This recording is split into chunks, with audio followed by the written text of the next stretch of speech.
નમસ્કાર, જોહાર.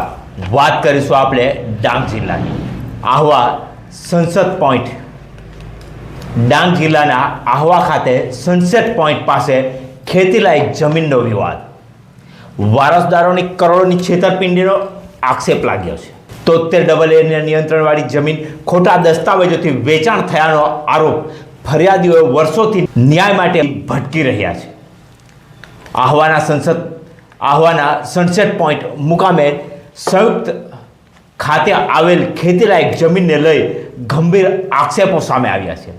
જૂના survey number 65/1 અને 81/2 વાળી જમીન અંગે વારસદારોનો દાવો છે કે એમની સંમતિ વિના ખોટા દસ્તાવેજો બનાવી કરોડોની જમીન વેચાણ કરી દેવામાં આવી છે. મોહનીબેન, સીતાબેન, ગજરીબેન, સોનીબેન, બાલુભાઈ, ગોવિંદભાઈનો આક્ષેપ છે કે આ જમીન વર્ષોથી એમના બાપ દાદાની માલિકીની હતી અને કાયદેસરના વારસદાર છે. તેમનું કહેવું છે કે એમના મામાના છોકરાઓએ અરજદારોએ અંધારામાં રાખીને એમની સંમતિ વિના ખોટી સહીઓ બનાવી જમીન કોઈ ત્રીજા ઈસમને વેચી દીધી છે. આ જમીન 73AA નિયંત્રણવાળી હોવાનું પણ ફરિયાદીઓ જણાવે છે. એટલે કે આવી જમીન કાયદા મુજબ અન્ય વ્યક્તિને સીધી રીતે વેચી શકાતી નથી. પ્રશ્ન એ ઊભા થાય છે કે ફરિયાદીઓના જણાવ્યા મુજબ હાલના 7, 12 અને 8 આના ઉતારામાં હજુ પણ એમના નામ દર્શાય છે. છતાંય જમીન પર મોટા બંગલાઓ અને પ્લોટિંગો થઈ ગયાનો આક્ષેપ છે, જે તમને પણ દેખાઈ રહ્યા છે. જે બંગલા બની ગયા છે એ દાવો છે આ ફરિયાદીઓનો કે આ જમીન એમની છે અને એમના જમીન ઉપર આ બંગલાઓ બની ગયા છે. ખોટા દસ્તાવેજો બનાવી કરોડો રૂપિયાનું લેવડ દેવડ થયું છે આ જમીન માટે. મારું નામ ગજરીબેન કમલભાઈ છે, પણ આ આકરબેનના છોકરા જમીનના વારસદાર અમે છે અને મારી માસી હવે બધા ઓફ થઈ ગયા. બધા અમે વારસવાળા જ કેટલા કોડાક વારીસ હતા, 42 વારીસ છે. અને આ એકલો મામાના છોકરાએ આ બધી જમીન વેચી અને કલેક્ટર ઓફિસ બીફીસ બધી એની જ. હવાર ઉઠો કામ ની ધંધો ની, એકલો હવારે ઉઠીને ઓફિસમાં પડી રહી. પોલીસની ધમકી આપી મને. ખાલી 2 શબ્દ મેં કીધું તમારા પાસે દોડી આવ્યો તને હમણાં પોલીસ સ્ટેશનમાં ઠોકી દેવા એમ કરીને આવો કરે. જંગલ ખાતાની ઓફિસ એની, કલેક્ટર ઓફિસ એનું, પોલીસ સ્ટેશન એનું, પછી વકીલ એના. તો અમે કોના પાસે જઈએ? બધા અહીંયા દબાઈ મૂકેલા છે એને. અમારે જે સરકારી જમીન લીધેલી છે તેના લાખો કરોડો રૂપિયા વર્ષોથી આવેલા છે. તે પૈસા પણ નથી અમને મળતા. તે રકમ બી અમને જોઈએ. એ રકમ ની બી તો એના પર એના નામની આવેલી છે. એ રકમ બી તો અટકાવેલી શું કામ છે? રકમ મારી આજે માસી ઘરડી થઈ ગયેલી છે. એક માસી તો ઓફ થઈ ગઈ. આ પૈસા ખાતા જ બીજી માસીને રાહ જોતા છે. એનો દીકરો આજે કેન્સરમાં પીડિત છે. એ રકમ જલ્દી મળવા જોઈએ ને અમને. જે સરકારે રાજી ખુશીથી અહીંયા રકમ આપેલી છે, તો આ રકમ અહીંયા કેમ અટકાવે? આ મેડમ આ કલેક્ટર ઓફિસમાં રકમ અમારી કેમ અટકાવેલી છે? આ માસીનો છોકરો કેન્સરમાં પીડિત છે. જોવા જાવ, બધાએ સેવા કરીને હમણાં થોડી ઘણી દવા કરી, પથારીમાં છે હજુ બી. ફરિયાદીઓ વર્ષોથી સરકારી તંત્ર અને પોલીસ તંત્ર પાસે રજૂઆત કરી રહ્યા છે, પરંતુ એમનું કહેવું છે કે યોગ્ય કાર્યવાહી થતી નથી. માત્ર એમને તારીખ પર તારીખ આપવામાં આવે છે, કારણ કે જે ફરિયાદી દ્વારા કહેવામાં આવ્યું છે કે જે સામેવાળા વ્યક્તિ છે એ રાજકીય વગ ધરાવતા વ્યક્તિ હોવાથી, માથાભારે વ્યક્તિ હોવાથી પોલીસ તંત્ર અને પ્રજાને ખિસ્સામાં રાખીને કામ કરે છે, એવું પણ અરજદારો કહી રહ્યા છે.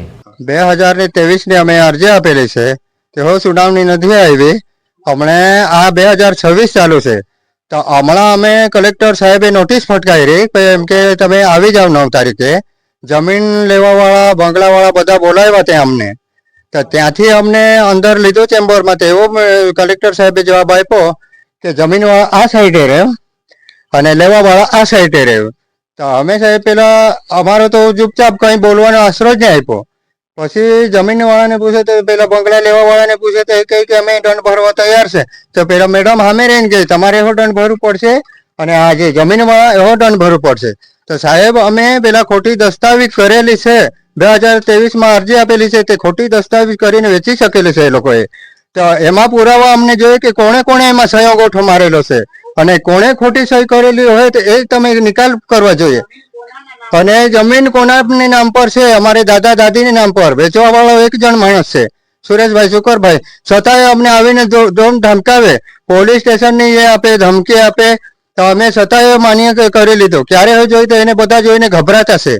તો આજે પેલા કહે કે પેલા એક જમીન વિશે પેલો આવેલો, તો કહે કે ભાઈ કોઈને વેચેલી નથી, તો નથી એમ કે. તો એમ કે પુરાવો, તો 2 લાખ રૂપિયા લે ને 3 લાખ રૂપિયા પછી આપું છું, તમારે એ વારીસ કરે.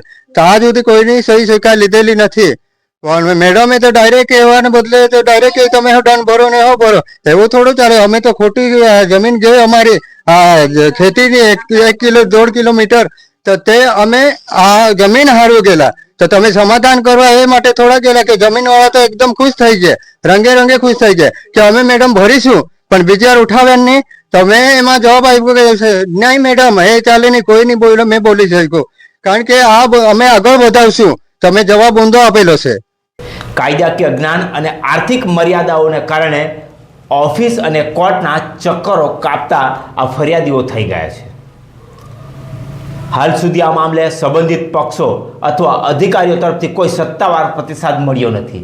જો આક્ષેપો સાચા સાબિત થાય તો આ માત્ર જમીન વિવાદ નહીં, પરંતુ વિશ્વાસઘાત અને કાયદાકીય ગંભીર અનિયમિતતાનો મુદ્દો બની શકે છે.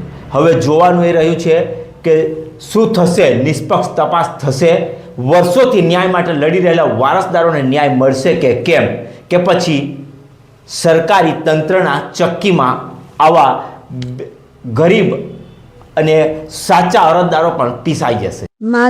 મારી જમીન તો મારા દેવલાની માગત નાખા વેચાણ કરી ખાઈ ગયા. સુરેશ શુકર હવે માં એકલી જહાન તરી માનો ડાળની સીજુ દે મારા જોડું ની મારા મારી ધમકી દેતા.